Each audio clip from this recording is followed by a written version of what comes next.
«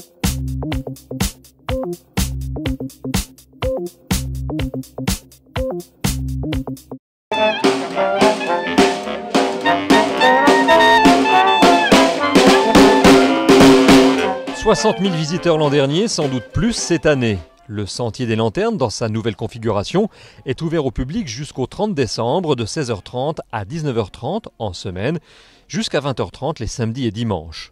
Comme l'an dernier, les décors sont signés de l'artiste mosellan Guy Unterreiner. Résultat, 400 lanternes qui illuminent un parcours original au sein même du Conseil général. J'ai ouvert la cour d'honneur du Conseil général parce que je pense que ça doit être un lieu ouvert. Le Conseil général doit être un lieu ouvert. Même la cour d'honneur doit l'être. Donc on a élargi, on a augmenté, on a agrandi. Et puis on a créé des objets spécifiques dans le cadre de Noël de Moselle. 40 objets. La Moselle s'installe dans la carte de France comme un lieu où on sait fêter Noël, comme l'Alsace. Le Sentier des Lanternes est l'une des 700 manifestations proposées au public dans le cadre des Noëls de Moselle. Dans le même esprit que les lanternes, le Saulnois propose par exemple les Lumières de la Seille. 3 sites départementaux sont à l'origine de cette manifestation, le domaine de l'Indre, le musée Georges de la Tour et le musée du sel.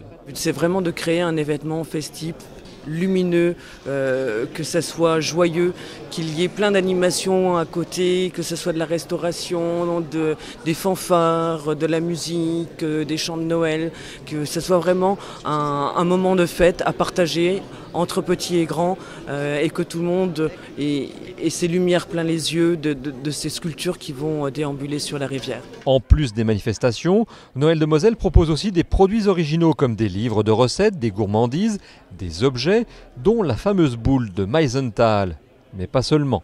Aux côtés de la traditionnelle boule en verre soufflée chaque année pour les fêtes, cette année c'est Sylvestre, figure une boule d'un tout autre genre, baptisée Céleste.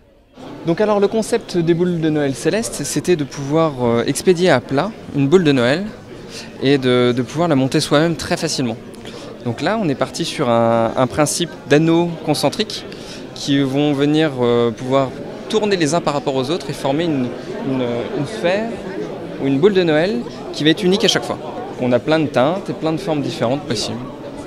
C'est une découpe, une technologie laser qui a été détournée de sa fonction principale pour fabriquer ces pièces en découpe certes, mais ensuite utiliser des principes simples de mise en teinture thermochimique. Voilà. Et l'ensemble de toutes ces pièces qui se déclinent sous 3 formes permettent aux enfants, lors de la préparation de Noël, d'apporter eux-mêmes les boules sur le sapin de Noël. Pour en savoir plus sur les manifestations et les objets Noël de Moselle, rendez-vous sur noeldemoselle.fr.